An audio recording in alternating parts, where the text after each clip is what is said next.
Well, a former Super Falcons media officer is live on the show with me, Jane Nweze, my colleague. Glad to have you again on the program today. I don't know if you were up 3:30 a.m. this morning. I watched the game, of course. I mean, it's a game that you want to watch. If we would see how the Super Falcons are going to perform in the tournament, you need to start with that first game. It's not maybe a soft opponent, as many people would wish that maybe we should have started on a soft note, and then the next one even gets harder, host nation and all that. So it's a game that we also needed to watch. We didn't have the choice players. What were going to be the options? How would they perform? Many debutants in this World Cup. Most of the players, haven't been at this stage before, and this is going to be their first time. How will the pressure get to them? So I think it was quite impressive to see the performance of the Super Falcons, how they held on to their own. And I mean, now you can't cane Deborah so much, because also you had an old player in the person of Francisco Odega also committing a very serious foul that could have cost us in that game. So they had some persons who have the opinion that Francisco Odega had no business in that game yesterday, in terms of her performance and her contribution to the team. Well, I think Randy is a very rigid coach, and he finds it difficult to take that huge risk, or he knows, or he selects his risk, so to say. I mean, if he could drop Okobi for a young player like Deborah, who hasn't been at the World Cup. So he also tells you the degree of but for some reason, he does not have confidence in the likes of Gift Monday, because, it got to a point where people were saying, okay, so throwing Gift Monday, let's see, because whatever option you had initially is not working. It hasn't worked, doesn't look like it will work. And I mean, what could get worse? Like, we have already gotten a penalty, just that they didn't score. So can we try these other ladies? And he didn't bring them, he didn't bring in Gift Monday. So that should tell you that maybe he's very... Let's take a look at the stats, the statistics of that game. The Canadians had more off the ball, 67% ball possession on that occasion. Expected, though, these were or are the Olympic champions, and you expect that they would dominate play, and they did exactly so. But I thought the Falcons came with a mission to pick a point, a mission to soak all the pressure. It was a case of, if I don't score, I will not concede. And that was what the Falcons did last night, or this morning, rather. Well, I think they came with, I think they came with a better option than that. I think they came with, an option to get a goal, because we had Ifeoma Onumono up front. We also had Asisat Oshola up front, and in that game she was playing as a center forward. She even came close, a few times in the game, had one chance that people were saying, she could have controlled it better. But of course, the match situation, it gets tougher, and we didn't get that. However, I think the Canadian team, were a bit more composed, because the major problem we had in the game was not our midfield and our defense; it wasn't the offense. So we found it very difficult to fine-tune our final third, which was where the problem was coming from for the Nigerian team in that particular game, and it showed in the fact that we didn't have much attempts on goal. So that definitely shows where we should be working on, and maybe the next risk that Randy has to take is in the attacker options. Okay. I'm not going to advise him to drop Asisat Oshola. No one will. Talking about risk all day, Jay. Yes, because I mean, he's so scared. He thinks that Odega Maybe you become Randy Waldrum's risk manager. All right, let's go back briefly to the match statistics. I want to pick out a few things there. Talking about number of shots that the Falcons were able to take this morning were very much inferior to that of the Canadians. A shot on target was just one, which the Canadian goalkeeper saved. Off target 3, a total of 4 shots when compared to 8 by the Canadians. Corner kick 6 to 7 in favor of the Canadians. Fouls 16 to 6.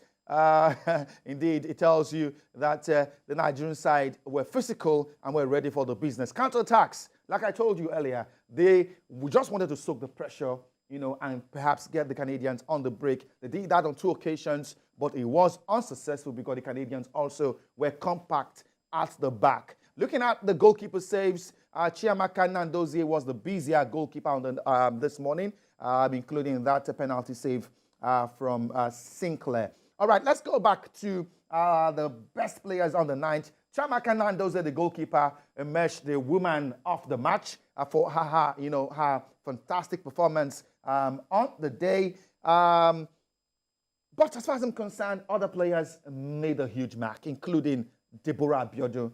Unfortunately, it was an anticlimax for her. At the tail end of the game, she bagged the red card. Tony Payne, in the middle of the midfield, I think did a very good job. Christy Uchebe also did a fantastic job. Osinachi Ohale, in the heart of the defense, was imperious. Well, of course, I think Osinachi Ohale over the years have proven that, you can't just take her out. And she's not one of the younger players, surprisingly. So when people clamor for, it's time to retire, it's time to change and all that, I think we should also give credit to whoever have managed the Super Falcons in the last 4 years. We have gradually phased off, players. I remember in 2019, Feti Kidi was in the back. This year, she's not in the back. And Ngozi Ebere was in the back also this year. She didn't make it to the World Cup. She didn't even go for the AFCON. And you have, the clamor have been about maybe, but you see, she didn't start the game yesterday. And we just had, the experience of Osinachi Ohale. And that tells you that, yes, of course, it's not a surprise that she got that commendation to be amongst the top player for the Nigerian team. And like you said, Deborah, that's why our defense and our midfield were, a great partnership in the game yesterday. We weren't so, yes, you said we soaked up the pressure, said but that was why they were able to soak the pressure. She was the female version of Kante on the this morning. Well, fantastic play. Fantastic play, and she had that calmness. And she was not so much maybe starstruck.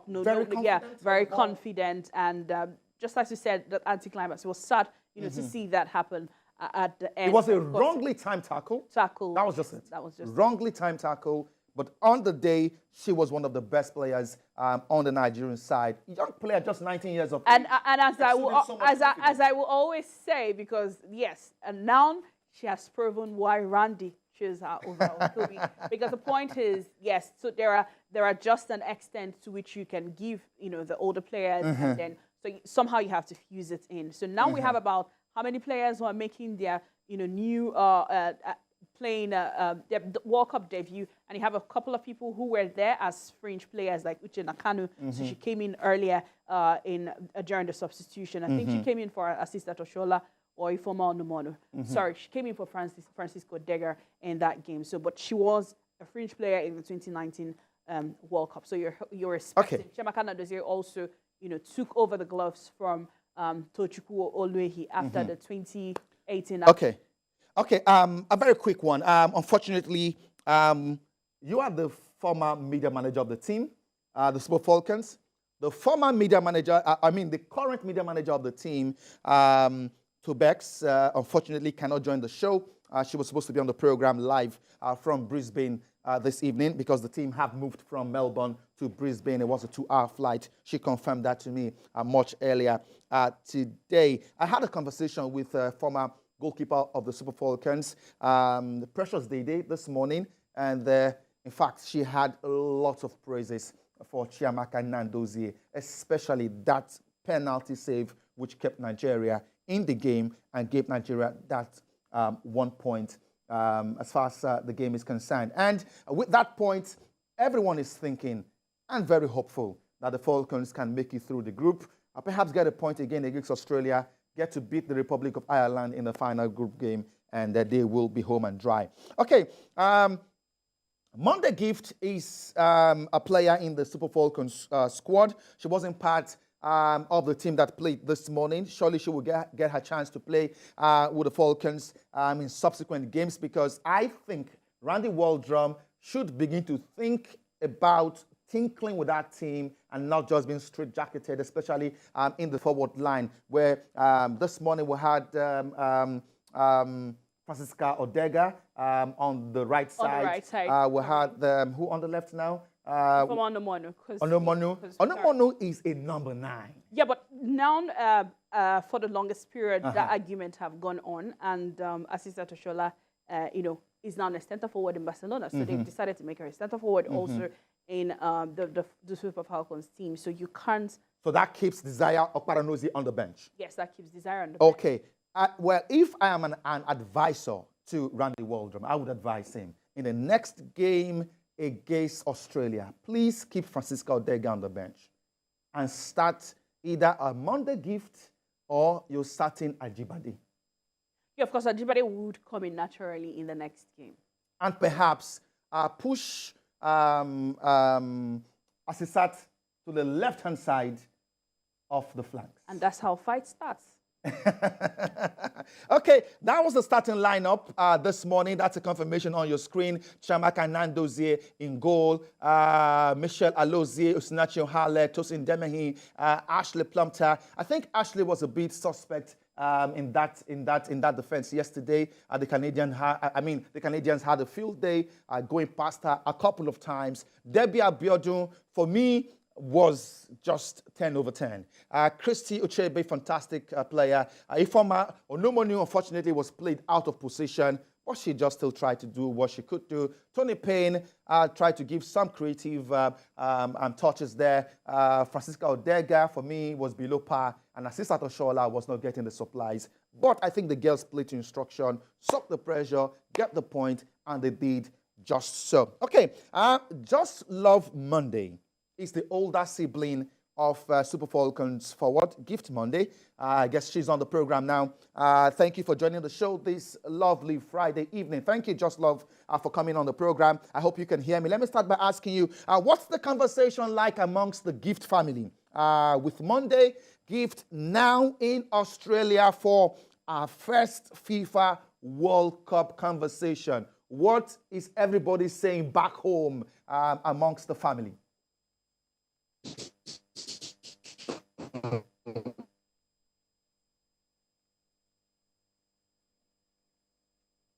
Okay, it's a live situation. Just Love, if you can hear me, I was asking, Gift Monday, your younger sibling is at the World Cup with the Super Falcons of Nigeria. What is the conversation back home amongst the Gift family? What are you guys saying with Monday Gift participating at her very first World Cup in Australia?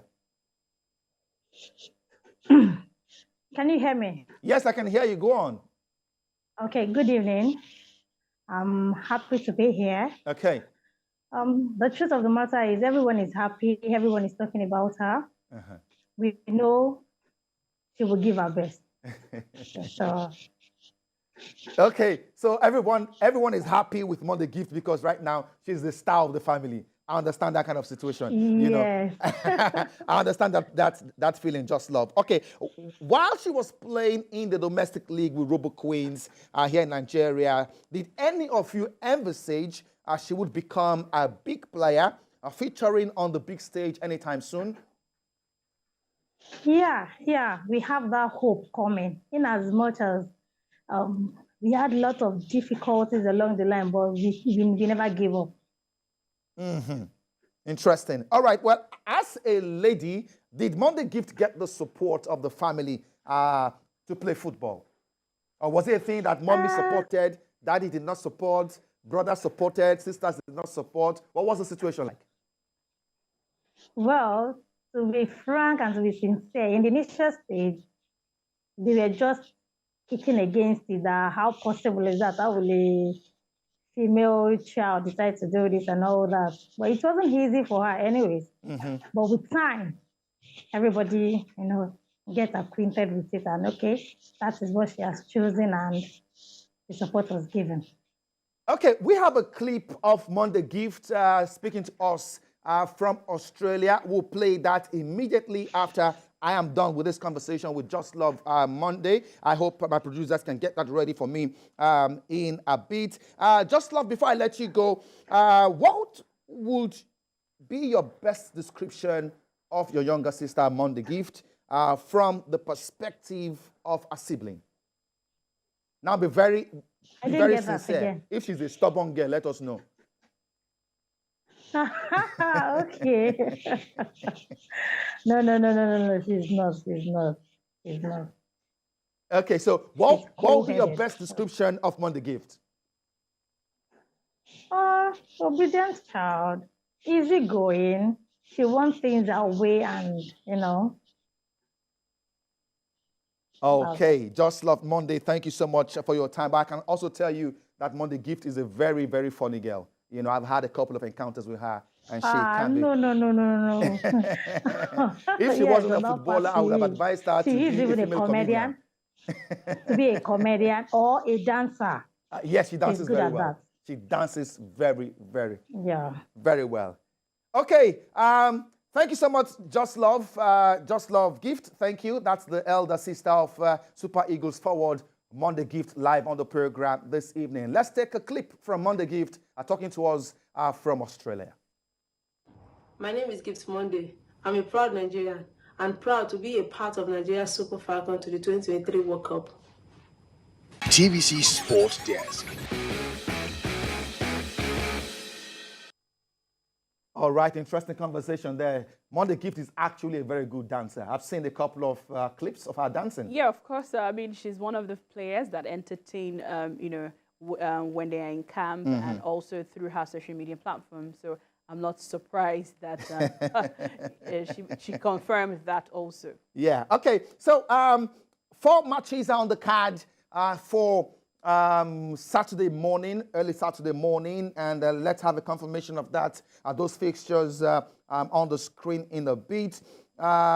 African bronze medalist Zambia will play Japan. England will square up against Haiti. Denmark will play China. And defending champions, the United States, will be up against Vietnam. I have some pity for Vietnam tomorrow morning. I hope it wouldn't be one of those. Them go collect. Yeah.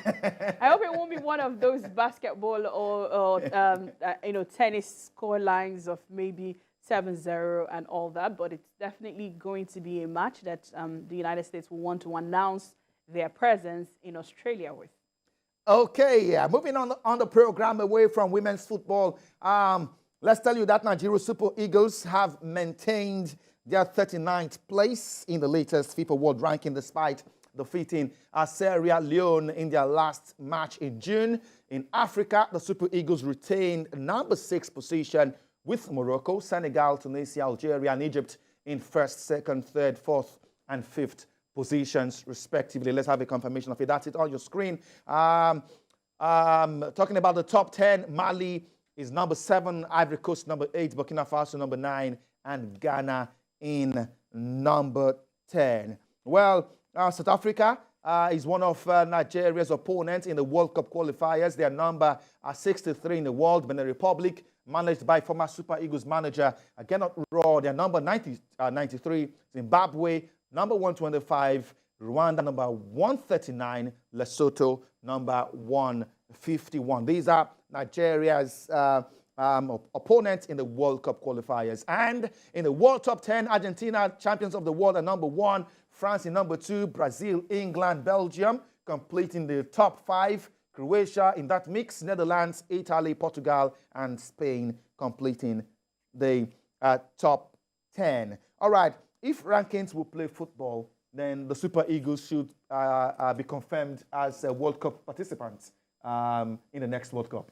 Well, of course, like you already suggested, rankings don't play, and this conversation about rankings will continue to go on and off because sometimes you would actually have maybe some good run for the Super Eagles, and it doesn't translate to the rankings, and then you start hearing about conversations of, well, it depends on the opponent you're playing, how strong they are, and where they are rated in the world. That's also considers the amount of point that comes to your kitty. But for all we know, for all most Nigerians are looking forward to now, and it's not necessarily the rankings. It helps to make the news, but they are looking forward also to a better coordination for the Super Eagles as we continue to prepare for the last leg of the AFCON qualifier before we start the preliminary rounds of the World Cup qualification.